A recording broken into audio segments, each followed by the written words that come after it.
Hello. Oh, that was my doctor that just called. So I got some news. I'm not feeling particularly well, or am not chatty, but I was able to use my brain.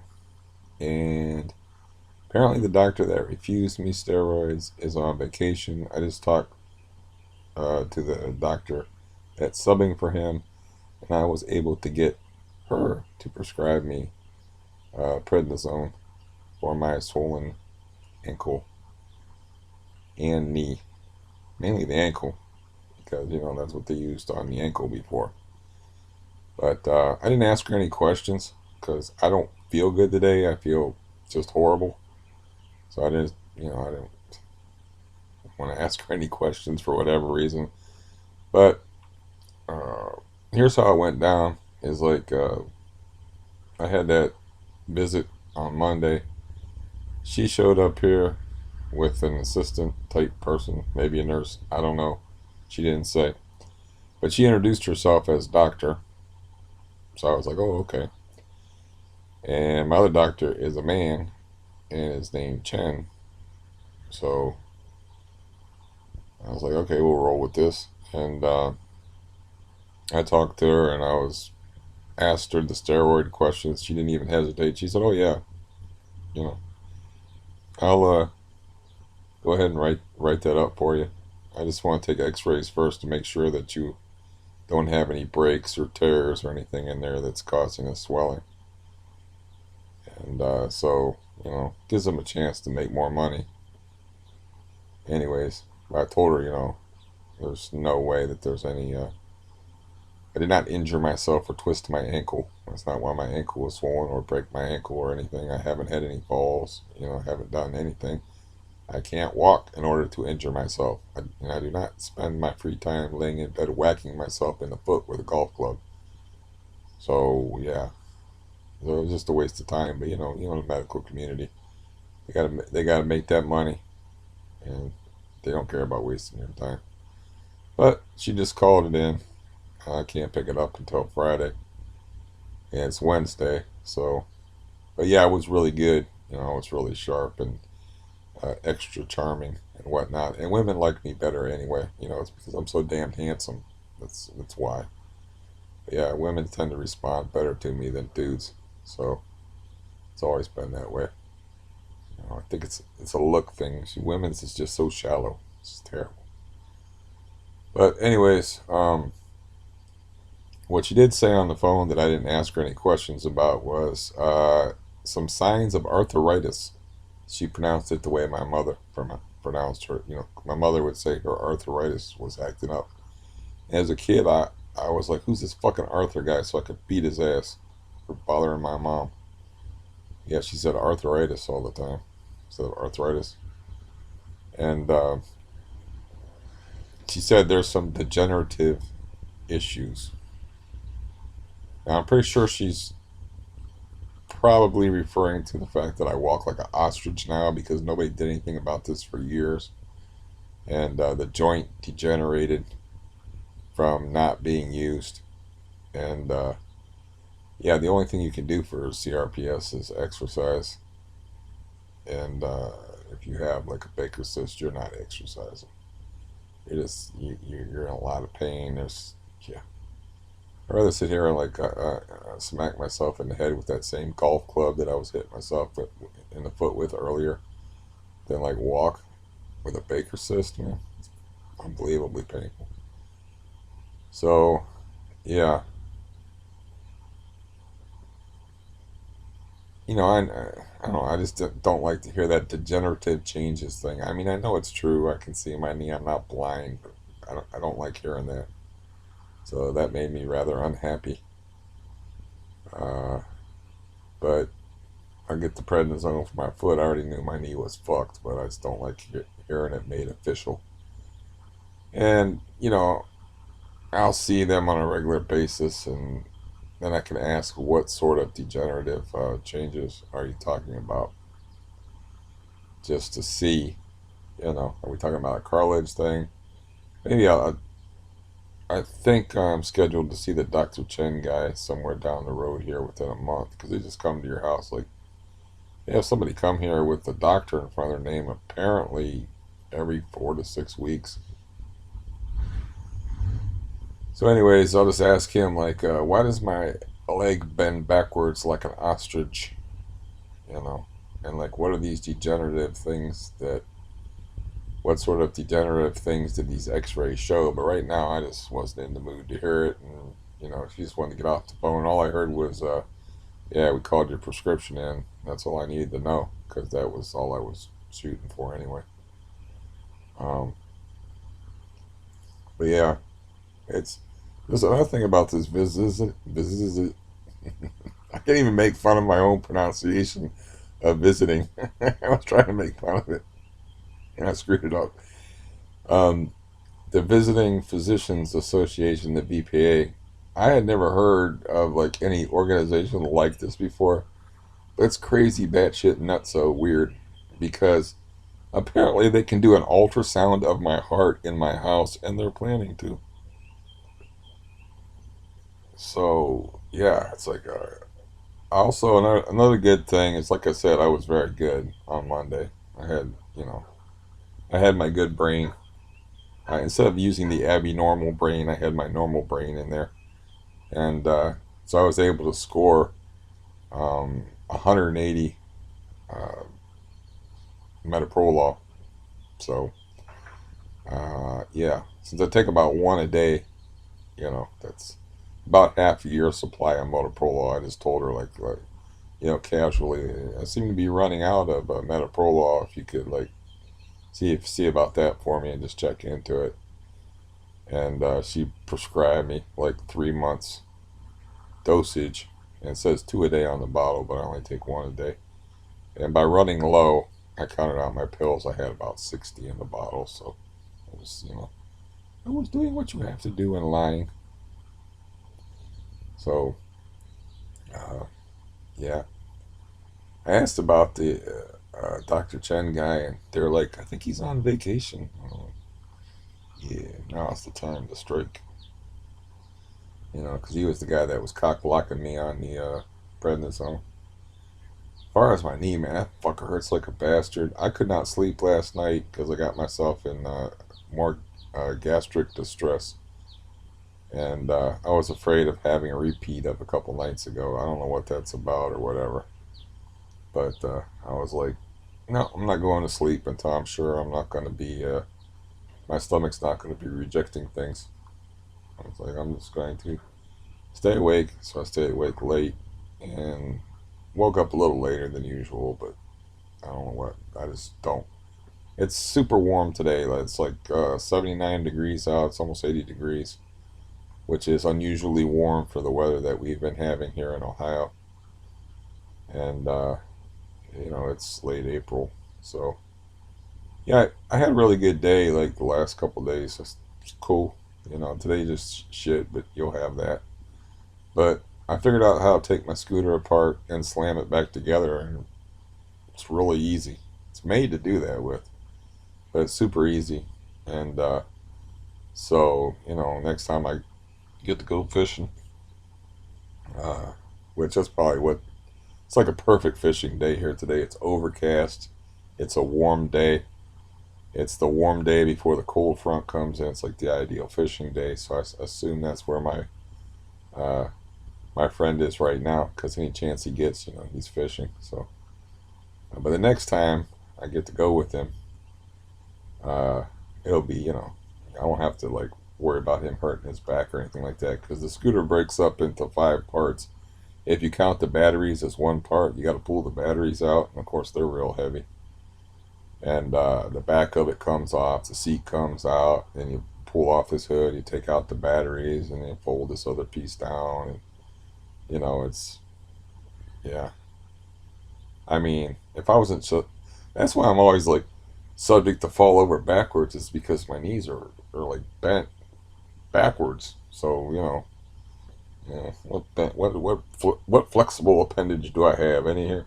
Say that my knuckle is my kneecap. They're like that. So I'm always leaning backwards. So I'm always like catching myself and almost falling over backwards because both my knees are like that now with their degenerative condition. So that's not cool. I mean, they could put some kind of brace on there probably. I'll ask about that. They could put some kind of brace on.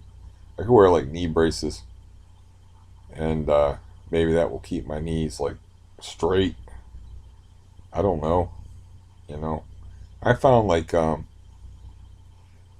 I guess they call them knee braces, but I'm talking about the kind with the actual metal pieces on there. You know, the Forrest Gump Magic Legs type things.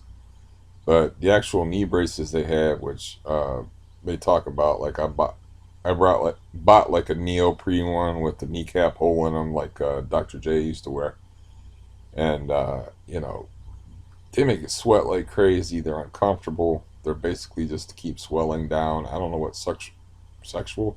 I don't know what structural support uh, they provide. I just know that they don't. When I was walking outside, I would wear my neoprene knee brace, and all it did was make my legs sweaty and gross, and it seemed to make walking more difficult, not less difficult. You know, but people like people wear them things to keep the swelling down if they have trouble with swelling or whatnot.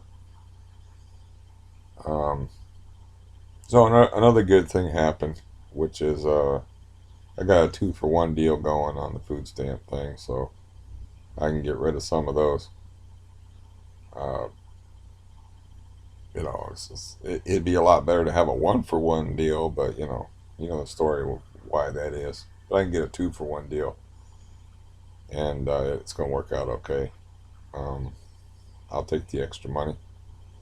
I don't need the food stuff, but that is of course a crime. So shh, it's between us. Um, yeah, it's a victimless crime. You know. What it is like they don't like people doing that because not only is the food benefit supposed to be earmarked for you, and why are you selling them if you don't need them, but people of course sell them for drugs, instead of food. They're like using taxpayer dollars to jam things into their arms or smoke things or take pills or what have you on the taxpayers dime. So that is of course frowned upon. But if you're just buying, if you're just doing a 2-for-1 deal and somebody's actually buying food with them, I don't see the harm. You know, what am I supposed to do? Like call up and say, look, I don't need this extra stuff you're giving to me because I am independently wealthy. Yeah, my wardrobe, my wardrobe would speak otherwise. The fact that I'm laying on a mattress that's over 10 years old would probably speak otherwise to that. And it seemed to be tinting my fingers like an arch villain. I do not know why. I mean, it's not an evil thing. Uh, selling, making a 2-for-1 deal on food benefits or tricking your doctor into giving you the medications that you need. Not an evil thing. So, but yeah, the birds annoy me. It's one of them days where I want to strangle all the birds in the world. They would stop chirping outside my window. And I haven't moved or done anything. I thought I would treat myself yesterday and like buy Doritos since I had a food card, and so I bought Doritos, and that's why my sleep schedule got messed up because I didn't want to be tasting them a second time. I was like, man, I'm not used to spicy things. I'm not used to things that have flavor, man. This is no good. Uh, yeah, I ate a bunch of Doritos and stuff. It wasn't even that close to bedtime, but I was still tasting them. They're like burping them up when my stomach was upset. So, yeah, I don't know what the deal is with the gastric distress. Just another thing, you know. Uh,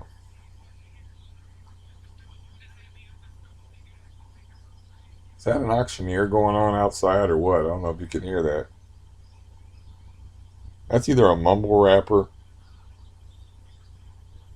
It's got to be a mumble rapper on somebody's a radio or like a speed rapper or something. It sounds like some coked up guy having an argument, but yeah, it's like a really nice day out today, and if you're in like a city neighborhood, you don't really look forward to summertime unless you can have enough money to where you can go away from the city. Because summertime in the city, it just means, and this isn't really like the city, where there's graffiti everywhere and there's no trees and there's basketball courts with your stereotypical stuff you see on TV, basketball courts with no nets or like one chain hanging down from the front of it and syringes all over the ground and stuff. But this is still the city, so when it gets warm out, I don't ever look forward to it getting warm out, except for when I used to go fishing and be able to get out of the city. Because this is the deal. It's hot inside your house. You have the windows open, and you get to hear the whole neighborhood. You hear kids yelling in the distance, kids yelling in the foreground. You get to hear weird auctioneer mumble rap guys yelling at each other in the street. You get to hear all the sounds of the outside. Like this guy moved, but he used to like work with power tools on the weekends all the time. His garage is right there. But once the meth heads upstairs and my landlord conspired to chase him out of there, nobody's lived there. So that was like the only good byproduct of the meth situation. Was he wasn't a bad guy or anything like that. He was okay. He's kind of cool. In fact, it's just he made a lot of fucking noise, and yeah, it was just annoying. But yeah, it just feels warm here, but it's just an 80-degree day. I mean, that's not that warm. It's just we've been having 50-degree days and 60-degree days. When I went fishing on Friday, when my nose was running from the cold, so it just feels unnaturally warm. If you live in this kind of a climate, if you live like toward the Canadian border, this funny thing happens, and this is of course the old me, the guy with that had a life and interesting stories and not non-degenerative knees. Is you would go out like after winter broke and it would be 38 degrees and you would go out there like in two flannel shirts and be cool. You're like, oh, it's kind of warm out today, 38 degrees, and you're like, kind of warm out. It's not bad as long as the wind wasn't blowing, of course. And yeah, it's just a funny thing that happens. Then, like 2 months later, once you get acclimated to the warm weather, 38 degrees, you're freezing your ass off. It's a weird thing. If you spend a lot of time outdoors, it's just something that happens. The latest I remember it's snowing in northern Ohio here was June 3rd. We had like big ass snowflakes on June 3rd. I was in my mom and dad's neighborhood. I made a point to go out walking in the snow in June because I knew I'd never see snow in June again. And sure enough, never did. And then in northern Ohio, basically I lived in three cities in northern Ohio and like never saw snow in June again. I didn't miss that opportunity, and it was once not wind chill, no bullshit, not wind chill, actual temperature minus 19, and I went outside in it because I was like, it's never gonna get this cold again. I better go outside in it. So we took a trip, and that was like in the arcade days. That was the day of the catch in I believe 1981. Joe Montana to Dwight Clark. 49ers over the Cowboys, ending the Cowboys dynasty and beginning the 49ers dynasty. And it was that same day, instead of staying home and watching the football game, I went out in minus 19-degree weather with my foster brother and I think my brother. And we walked to the arcade called The Wizard, and there was nobody there, not surprisingly. And that was fun because we had all the machines to ourselves. I don't even know why the guy didn't shut the place down, but he was like, man, we have to throw all this popcorn out, man. You want it? And I'm like, we don't have anything to put it in. So he's like, I'll figure something out, man. Just when you go, take your time. I already opened. I don't have, we're open for a while yet. Just take your time, but before you leave, come see me. And came and saw him and said, "Yeah, time to go." I guess he was going to close up after us. But he took like a big, giant 30-gallon trash bag and filled it up with. They had them old-fashioned popcorn machines. He like emptied the whole popcorn machine into this garbage bag, so we carried home this 30-gallon bag of popcorn. It was awesome. Yeah. See, in 1981, I would have been 13 or 14 years old, so yeah, that was pretty cool. You know, I was, yeah, I was gonna say I was a late bloomer when it came to discovering girls. So, well, that still would have been a cool day because we walked, girls or no girls, boobs or no boobs. We walked in 19 below 0 degree weather with nothing, and we came back with a giant trash bag full of popcorn. You know, just like this huge bag full of popcorn. So we sat around and ate popcorn. Yeah, that was pretty cool. I don't. It wasn't that cold out because we were dressed for it. I don't remember being cold. I remember it hurt to breathe, but you know, if I'm talking to Canadians, they're like, "Ah, you pussy." How do Canadians talk? I don't know. Oh shit. So you're talking about it being cold out, are you? Well, I'll tell you. Once it was 35 degrees. I lapsed into Irish. My impressions all get mixed together, so they never work. Uh, anyways, um, so that's what's new. Uh, this is just one of them days you have to suffer through for me and wait for it to be over. I don't see any way of salvaging it into something positive. I mean, I got the prednisone, so she just called it in. She said so. I won't be able to pick it up until Friday, and I have to make sure I take it correctly because it's you have to take that stuff in a very specific way. And yeah, it's not like take one a day around bedtime or anything like that, or take with meals. It's like no, you have to take this in a very specific way, and can't screw it up. But anyways, yeah, that's about it. That's about all I got to say. Um, Hopefully, I feel better tomorrow. And oh yeah, I do have one more thing to say. They brought a scale in and they weighed me. I weighed 204 pounds. I am a fat bastard, man. Never would have pictured myself weighing 204 pounds. And I forgot I was going to tell you that and show you pictures of me when I was in my 30s and 40s.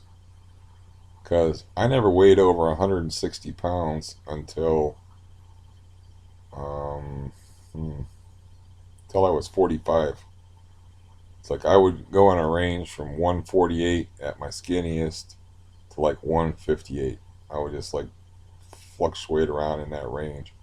When I went into Cleveland Clinic pain unit and had access to full weight machines and access to all the food I wanted to eat, uh, I went from 148 to no, I went from 146 skinny as a rail to 158 pounds in 38 days, and the 12 pounds was pure muscle because I liked working out, and I had full access to I don't know if they had Nautilus machines, Cybex machines, but they had those, and they had free weights. They had every kind of equipment that you could imagine, and plus I could eat all that I wanted to. And at that time, I was very poor, and I was not used to getting to eat whatever I wanted to. Because I remember they gave us these meal tickets for like sounds silly now with today's prices, but like I think it amounted to you had $13 a day that you could eat off of. You have to remember now, 13 times 30 is $390.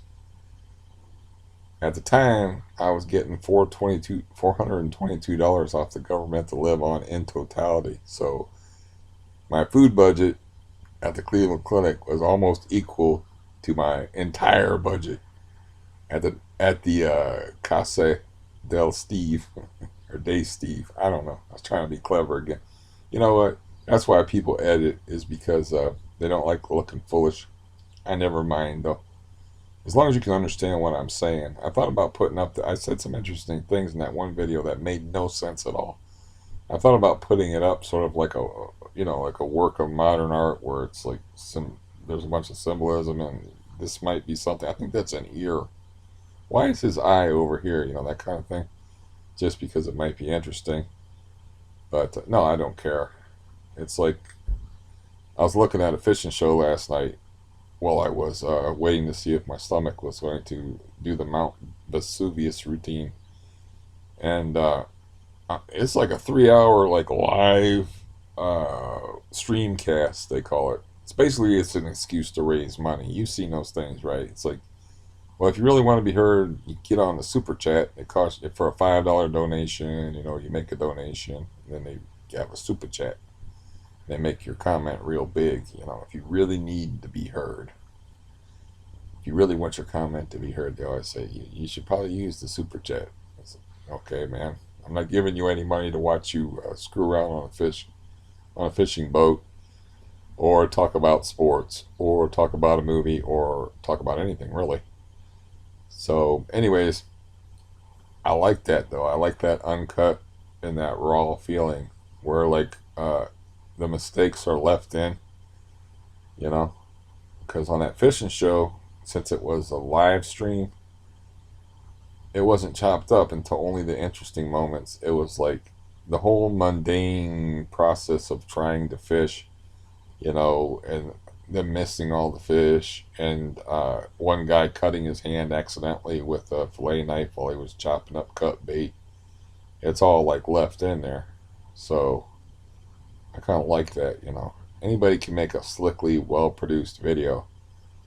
Uh, that's not that hard. You just practice. I would just, go from a script and like, okay, I want to talk about this, I want to talk about that, and I'll practice it like 5 or 6 times so I look like I'm really cool, or I look like, yeah, I'll seem smarter than I am or wittier than I am. It's like, no, I don't care about any of that because I'm not trying to raise any money in the super chat.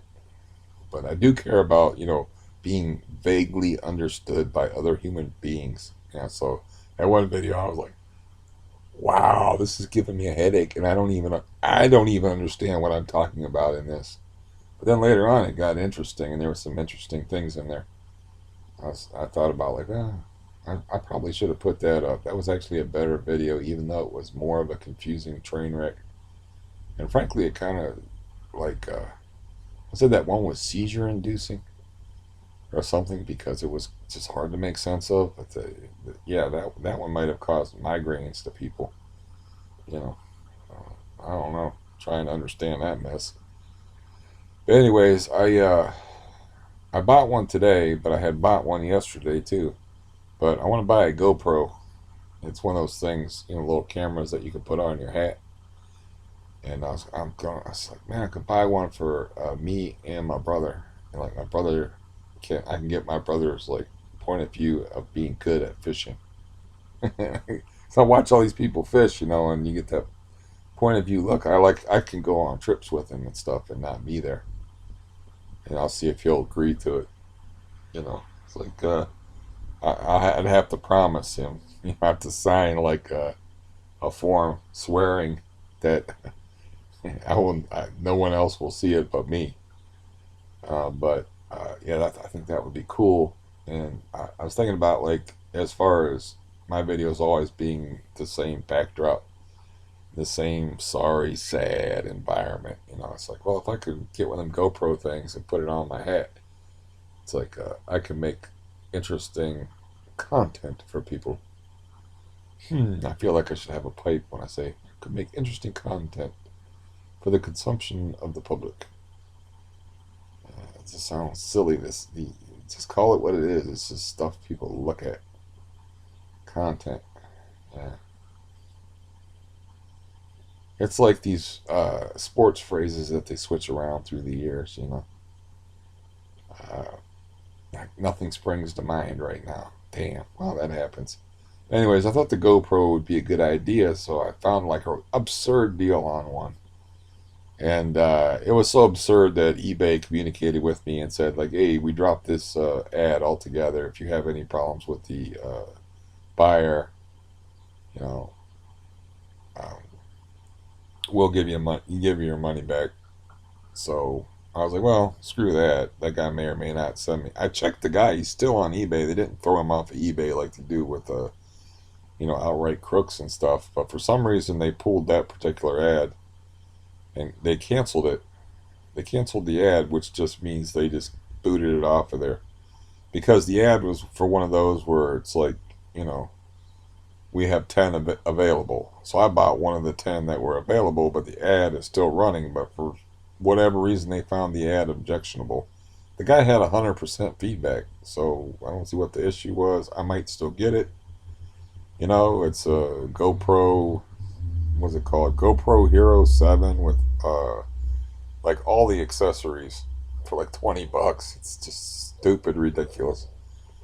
Those things cost like 200 to $300 at Best Buy. So I found one that was used that I bought for $20. Then I bought like the headband piece. You know, you put your baseball hat on. You got the little headband thing, and you got the camera sitting on your hat. And because it's white and it sticks out like a sore thumb, I was able to get it cheap. But those things are pretty expensive too, white or not. But the people like the black ones because they're more incognito. I can just take a Sharpie and color it black. I figure take some black tape and put black tape over the front of it. Oh, but the lens, of course. I thought it would be a cool idea. Then when I go fishing, or if I ever get to do anything interesting, I could make a video out of it. Or I already got ideas. I've always got ideas. You know, I've already got a couple ideas for it that seem pretty cool to me. Uh, yeah. So I had a good couple of days. You know, just in those 2 days since the last video that I did, I was able to uh, score me a whole shitload of blood pressure medication where I don't have to worry about it. And I don't have to worry about going to a cardiologist like forever now. It's able to score the prednisone.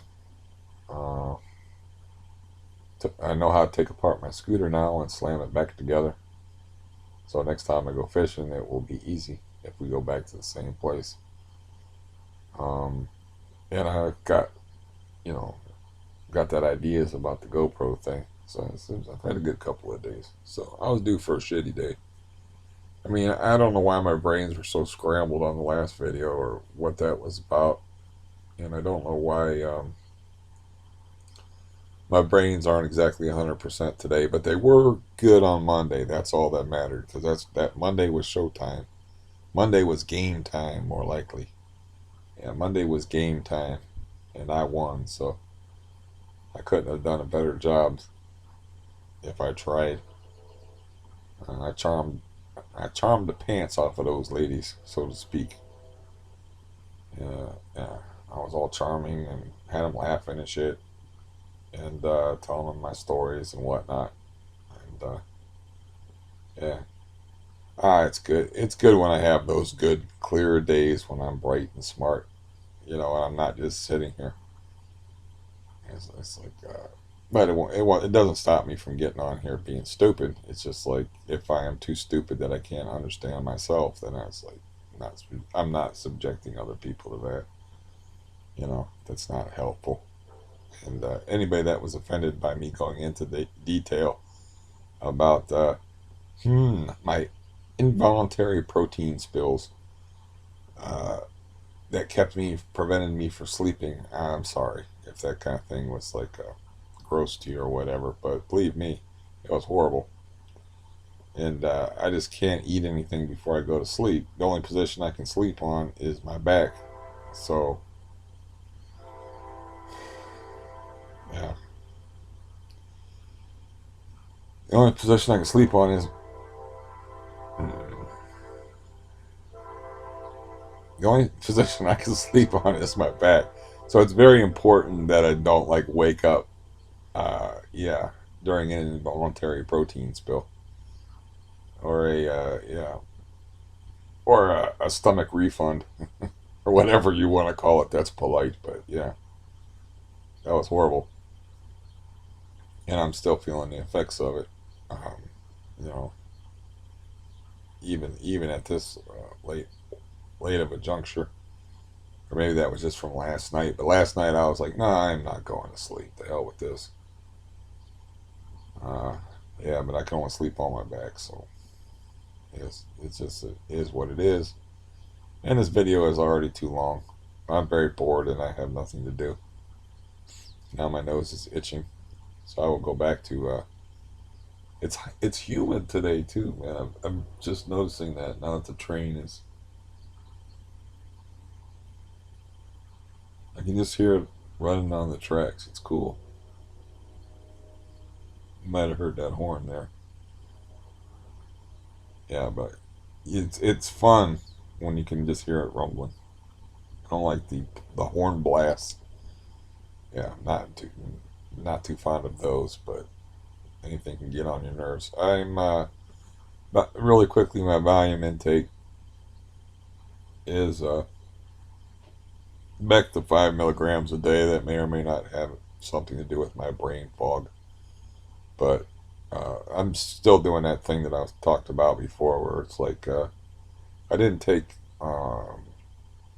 gabapentin this morning at all.